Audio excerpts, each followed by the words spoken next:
You were telling me you were a Bigfoot guy? Big Bigfoot guy. Tell me about this. Here's the problem. Well, you grew up in an area. Yeah. You're in the Pacific Northwest. Yeah. That's Bigfoot country. That is. I think that's the only reason I'm so into it. Yeah. Also, here's the thing you got to know about talking about me. It's not ever funny, and it's something I like so much that it ends up me giving you the same arguments you've heard a billion times. Yes. Oh, it's Gigantopithecus, came over the Asian plain, it's a bipedal hominid, it's just, and then at the end, and everyone my friends have experienced it, Harlan Williams just experienced it when I was on his podcast. Anytime I talk about Bigfoot, it ends up with me just going, please, Joe, can you just say it's maybe a possibility? Like, that's what it always ends up being. Yeah. You said it's, I remember you one time going, there's nothing out there. Yeah, didn't you say that about Bigfoot? Hunters don't see it. That's why I don't believe in it. Some hunters do. No, not many. People that see it are usually loggers, hunters, natives, people that are out in the woods. There's another problem. Another problem is dusk. You see things at dusk or at dawn. It's very confusing. Bears walk on two legs all the time. I have personally watched bears walk on two legs, and if I didn't know any better, and if it was a dark environment, like it was dusk, you barely can see, I would think it's Bigfoot. Right. Yeah. But I do think Bigfoot existed. Yeah. There's some insane number of Native American words for Bigfoot. Oh, yeah. Sasquatch is just one of them. There's a bunch of them. There's a bunch of Native American words for this one animal that's fake, but all the other words they have are for real animals.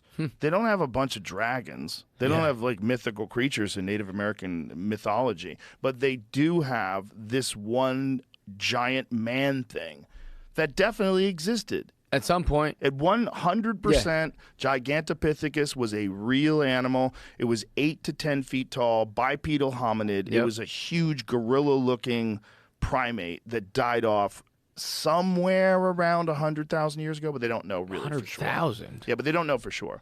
The thing about it is it's like, if you only find fossils from 100,000 years ago, you could assume that that this animal at least lived then. But you don't know when it went extinct. Right. You might find some new fossil like 10 years from now. They might find some new site. And wait a minute, these are 20,000 years old, or these are 30,000 years old, or these are 50,000 years old. But either way, anatomically identical human beings have been around for 500,000 plus years, maybe even more.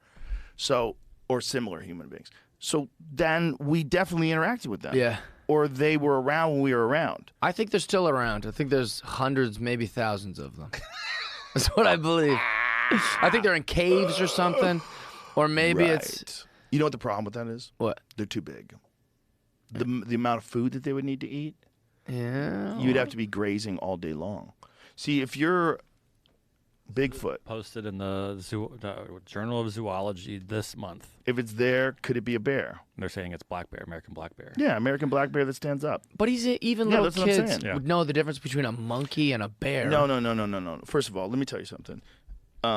If you're in the woods and you're in a heightened state because you're looking around, you don't know what's out there. It's all thick woods. It's weird. Woods are weird. Yeah. And you see something, you could trick your brain. I saw a squirrel, and for like 2 or 3 seconds, I thought it was a wolf. Really? Yeah. Yeah.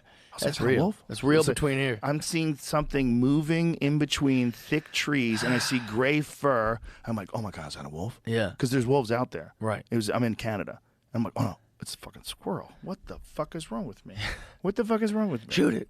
Yeah. It's like people see what they want to see. Yeah. And the problem is you get something into someone's head, a mythological thing, whether it's a UFO or whether it's Bigfoot.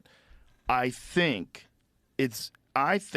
the world is way more slippery than we like to think. And I think there's states of consciousness that people can achieve during high anxiety levels, definitely during the use of psychedelic drugs. Yes. Sometimes during weird states in their life, like near-death experiences, loss of a loved one, extreme emotion, a lot going on, a lot of anxiety and fear, like you would have if you're in the woods. Sure. And then you see a light across the sky. It might have been just a meteorite. Right. But you're in the wrong headspace to see that meteorite. And you just freak. Yeah. And maybe for a brief moment, you can see something that's been there all along. You know how defeated I am right now. I just want you to tell me, like, dude, there's some crazy stuff out there. I've interviewed a lot of Bigfoot people. Yeah. I had one joke I used to do about Bigfoot. Here's what you don't find when you go looking for Bigfoot. Black people. You're more likely to find Bigfoot than you are black people looking for Bigfoot. Not out there. It's a bunch of unfuckable white guys out camping. That's like that is the thing. It's a community of people that want to believe something that there's zero evidence for, and they're fucking locked in. Yeah, they're hitting a tree with a stick, going like, "We're gonna wait for a knockback," and it's different Bigfoot researchers hitting a different tree, talking back to them. Yeah, it's like if you go to public land elk hunting, there's a bunch of people elk calling. You think, I heard an elk. It's a dude with a another tube. guy. Elk, two men doing elk calls. Exactly, to each other. Across a ridge. That literally happens. I bet. It does, 100%.